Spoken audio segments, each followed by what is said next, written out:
President, and gentlemen, ladies of the House, standing here with 8 minutes in my hands and at this venerable and rather magnificent institution, I was going to assure you that I belong to the Henry VIII School of Public Speaking, that as Henry VIII said to his wives, I shall not keep you long. But now finding myself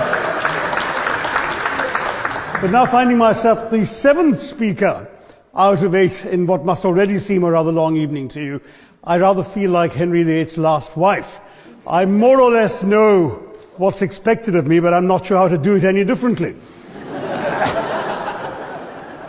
Perhaps what I should do is really try and pay attention to the arguments that were advanced by the opposition today. We had, for example, Sir Richard Ottaway suggesting, challenging the very idea that it could be argued that the economic situation of the colonies was actually worsened by the experience of British colonialism. Well, I stand to offer you the Indian example, Sir Richard. India's share of the world economy when Britain arrived on its shores was 23%. By the time the British left, it was down to below 4%. Why? Simply because India had been governed for the benefit of Britain. Britain's rise for 200 years was financed by its depredations in India. In fact, Britain's industrial revolution was actually premised upon the deindustrialization of India. The handloom weavers, for example, famed across the world, whose products were exported around the world, Britain came right in. There were actually these weavers making fine muslin, light as woven air, it was said. And Britain came right in, smashed their thumbs, broke their looms, imposed tariffs and duties on their cloth and products, and started, of course, taking the raw materials from India and shipping back manufactured cloth, flooding the world's markets with what became the products of the dark and satanic mills of Victorian England. That meant that the weavers in India became beggars, and India went from being a world-famous exporter of finished cloth into an importer, went from having 27% of world trade to less than 2%. Meanwhile, colonialists like Robert Clive bought their rotten boroughs in England on the proceeds of their loot in India, while taking the Hindi word loot into their dictionaries as well as their habits.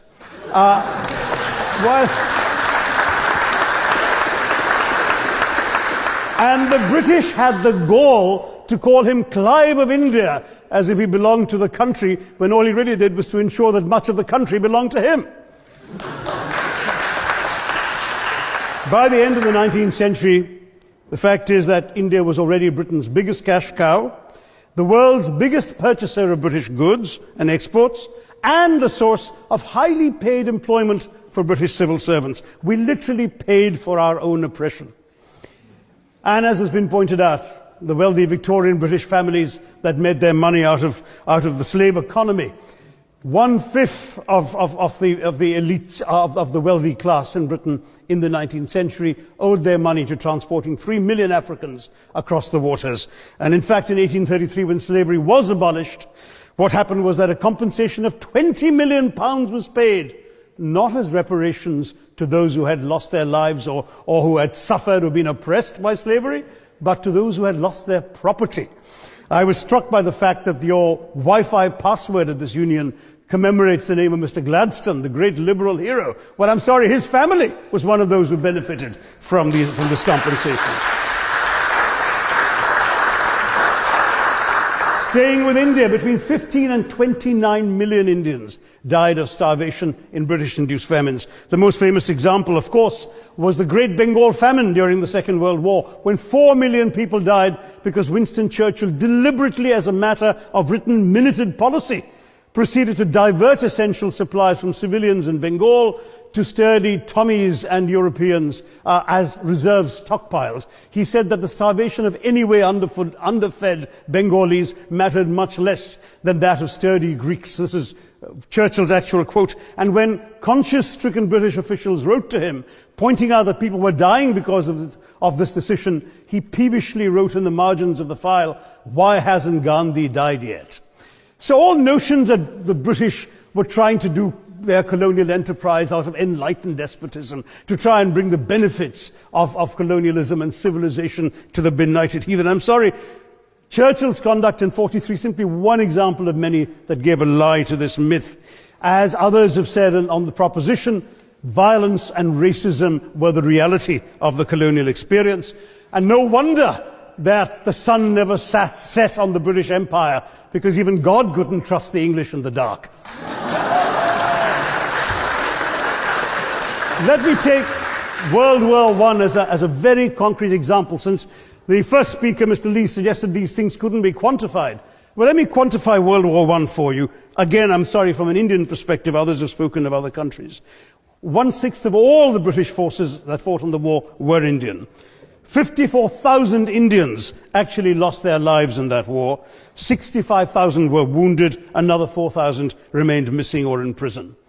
Indian taxpayers had to cough up £100 million in that time's money. India supplied 70 million rounds of ammunition, 600,000 rifles and machine guns, 42 million garments were stitched and sent out of India, and 1.3 million Indian personnel served in this war. I know all this because, of course, the commemoration of the centenary has just taken place. But not just that, India had to supply 173,000 animals, 370 million tons of supplies, and in the end, the total value of everything that was taken out of India, India, by the way, suffering from recession at that time and poverty and hunger, was, in today's money, £8 billion. You want quantification? It's available. Second World War, it was even worse, 2.5 million Indians in uniform. I won't belabor the point, but of Britain's total war debt of £3 billion, in 1945 money, 1.25 billion was owed to India and never actually paid. Somebody mentioned Scotland. Well, the fact is that colonialism actually cemented your union with Scotland. You know, the Scots had actually tried to send colonies out before 1707. They'd all failed, I'm sorry to say.